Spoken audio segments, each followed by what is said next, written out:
অনেক গরিব মানুষ কোরবানির মাংস সংগ্রহ করে বাজারে বিক্রি করে, তাদের জন্য বিক্রি করা এবং ক্রেতাদের জন্য তা কেনা জায়েজ হবে কিনা। কোরবানির গরু অসুস্থতার কারণে আগের দিন এশার পর জবাই করা হয়েছে, কোরবানি হবে কিনা। আমাদের বিল্ডিংয়ের দারোয়ান হিন্দু, আমাদের কোরবানির পশু জবাই করার পূর্বেই তিনি বলেন আমাকে মাংস দিবেন। জবের শেষে অন্যান্য লোকের মতো তাকেও মাংস দিলাম, তিনি খুশি মনেই নিয়েছেন। প্রশ্ন হলো, অমুসলিমকে মাংস দিয়ে কি আমরা ভুল করেছি? কোরবানি ঈদের দ্বিতীয় বা তৃতীয় দিন সোমবার বৃহস্পতিবার হলে কি সাপ্তাহিক নফল রোজা রাখা যাবে? ভুলে তাকবীরে তাশরিক ছুটে গেলে পরবর্তীতে মনে পড়লে করণীয় কি? এবার আমরা শুরু করি আপনাদের করা প্রশ্নগুলোর জবাব দেয়া।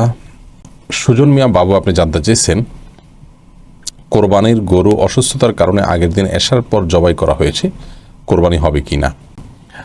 কোরবানির গরু যদি অসুস্থ হয়ে পড়ার কারণে কোরবানির ঈদের আগের দিন বা ঈদের সলাতের আগে জবে হয়ে যায় বা জবে করে ফেলা হয়, তাহলে সেটি কোরবানি আদায় হবে না তার মাধ্যমে, বরং সেটি খাওয়া জায়েজ হবে শুধুমাত্র সঠিক পদ্ধতিতে জবাই করা হচ্ছে সেই হিসাবে একটি হালাল পশু হিসেবে। কিন্তু কোরবানি যথেষ্ট হতে হলে কোরবানির যে সময় আছে তার মধ্যে জবে হতে হবে।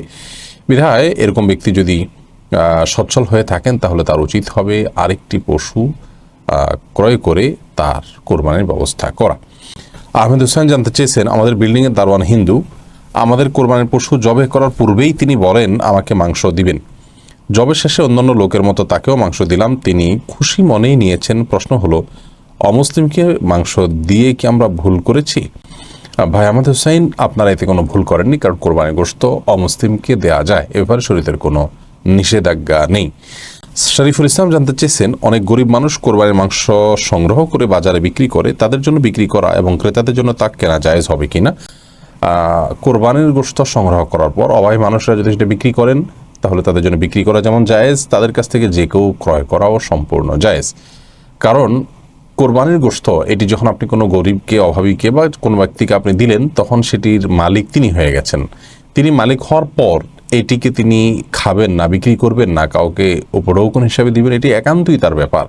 নবী করিম সাল্লাল্লাহু আলাইহি সাল্লামের জীবদ্দশায় একটা ঘটনা ঘটেছে। বারিরা রাদিয়াল্লাহু তাআলা আনহা নামে একজন সাহাবী ছিলেন, মহিলা সাহাবী। তিনি সাদকার গোশত রান্না করছিলেন। নবী করিম সাল্লাল্লাহু আলাইহি সাল্লাম রসিকতা করে তাকে বলেছিলেন যে আমাদেরকেও খাওয়া বা আমাদেরকে অংশগ্রহণ করাও।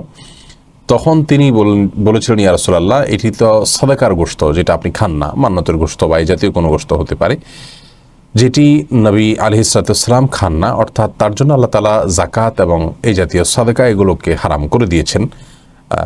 তখন নবী করিম সাল্লাল্লাহু আলাইহি ওয়াসাল্লাম তাকে বলেছেন যে লাকে সাদাকাহ ওয়া লানা হাদিয়া, এটা তোমার জন্য সাদাকা হলেও, দান হলেও, আমার জন্য তুমি যখন দিবে সেটা দান হিসেবে দিবে না, সেটা হবে হাদিয়া বা উপঢৌকন।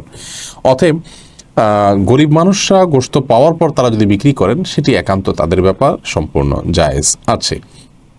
যদিও কিছু গরিব মানুষ আছেন যারা এই ধরনের গোশত সংগ্রহ করে তারা অর্থ উপার্জন করে থাকেন, তাদেরকে না দিয়ে বরং কিছু গরিব আছেন যাদের আসলে খাবারের সংকট, তাদেরকে যদি আমরা দিতে পারি বেশি সওয়াব হবে, এবং এই ধরনের গরিবদেরকে খুঁজে খুঁজে তাদের বাসা বাড়িতে গিয়ে পৌঁছে দিয়ে আসতে পারলে সেটি আরও বেশি ভালো। নজরুল ইসলাম জানতে চেয়েছেন, ভুলে তাকবীরে তাশরিক ছুটে গেলে পরবর্তীতে মনে পড়লে করণীয় কি? তাকবীরে তাশরিক প্রত্যেক সলাতের পর আইয়ামে তাশরিকের দিনগুলোতে, আরাফার দিন জিলহজের 9 তারিখ ফজর থেকে নিয়ে জিলহজের 13 তারিখ আসর পর্যন্ত, অর্থাৎ ঈদের পর তৃতীয় দিন, ঈদের দিন, তারপরের দিন, তারপরের দিন এবং তারপরের দিন আসর পর্যন্ত প্রত্যেক সলাতের পর নারী পুরুষ সবাই একবার করে তাকবীরে তাশরিক পাঠ করবেন। আল্লাহু আকবার, আল্লাহু আকবার, লা ইলাহা ইল্লাল্লাহ, আল্লাহু আকবার, আল্লাহু আকবার, লিল্লাহিল হামদ। যদি কখনো আমাদের এটি পড়তে আমাদের মনে না থাকে, তাহলে যখন মনে আসবে তখনই আমরা ইনশাআল্লাহ পড়ে নিলে দায়মুক্ত হব।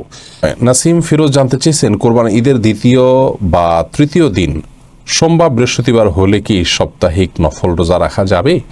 খুবই গুরুত্বপূর্ণ প্রশ্ন। কোরবানি ঈদের দ্বিতীয় দিন বা তৃতীয় দিন সোম বৃহস্পতিবার হলে, কিংবা আইয়ামে বীজের যে রোজা আছে চন্দ্র মাসের 13, 14, 15, এই দিনগুলোর মধ্যে 13 তারিখটা পরে, বিশেষ করে ঈদের তৃতীয় দিন, ঈদের চতুর্থ দিন অর্থাৎ ঈদের পরে আরও যে দিনগুলো আছে তার মধ্যে থেকে 3 নম্বর দিন, অর্থাৎ ঈদের চতুর্থ দিন, যেটাকে বলা ঈদের প্রথম দিন, দ্বিতীয়, তৃতীয়, তারপরে চতুর্থ দিন, এই দিনে যদি আমরা কেউ নফল রোজা রাখতে চাই, রাখতে পারবো কিনা? উত্তর হলো না, এই দিনে নফল রোজা রাখা যাবে না। নবী করিম সাল্লাল্লাহু আলাইহি ওয়াসাল্লাম বলেছেন আইয়ামে তাশরিক সম্পর্কে, এটা আইয়ামু আকলিন ওয়া শুরবিন, এগুলো হলো পান আহারের দিন। ভালো করে মানুষ পানাহার করবে, আনন্দ করবে, এই জন্য আল্লাহ রাব্বুল আলামিন দিনগুলো দিয়েছেন। এই দিনগুলোতে পান এবং আহারের নির্দেশ নবী সাল্লাল্লাহু আলাইহি ওয়াসাল্লাম দেওয়ার কারণে এগুলোতে রোজা রাখা যাবে না, এবং বিভিন্ন হাদিসে এই দিনের রোজা রাখার পরে স্পষ্ট নিষেধাজ্ঞা আছে। এই জন্য সারা বিশ্ব উলামায়ে কেরাম একমত যে 5 দিন বছরের রোজা রাখা নিষেধ এবং গুনাহের কাজ, তার মধ্যে থেকে 2 দিন, আর কোরবানি ঈদের পরে আরও 3 দিন, মোট 5 দিন। তো এই দিনগুলোতে বৃহস্পতিবার হলেও রোজা রাখা যাবে না, আর আইয়ুম বীজের রোজাও রাখা যাবে না। আইয়ুম বীজের রোজা হিসাবে আপনি 14-15 রাখতে পারেন, আর 13 তারিখের বিকল্প হিসাবে আপনি আরাফাতের রোজা রেখে থাকলে সেটি হয়ে গেল মাসে 3 রোজা, অথবা আপনি 16, 17 বা অন্য কোনো একদিন সাথে রেখে দিলেন, তাতে 3টি রোজা হয়ে গেল। কিন্তু আইয়ামে বীজের যে রোজা চন্দ্র মাসের 13, 14, 15 সেটি পালন করতে গিয়ে আপনি জিলহজের 13 তারিখে রোজা রাখতে পারবেন না।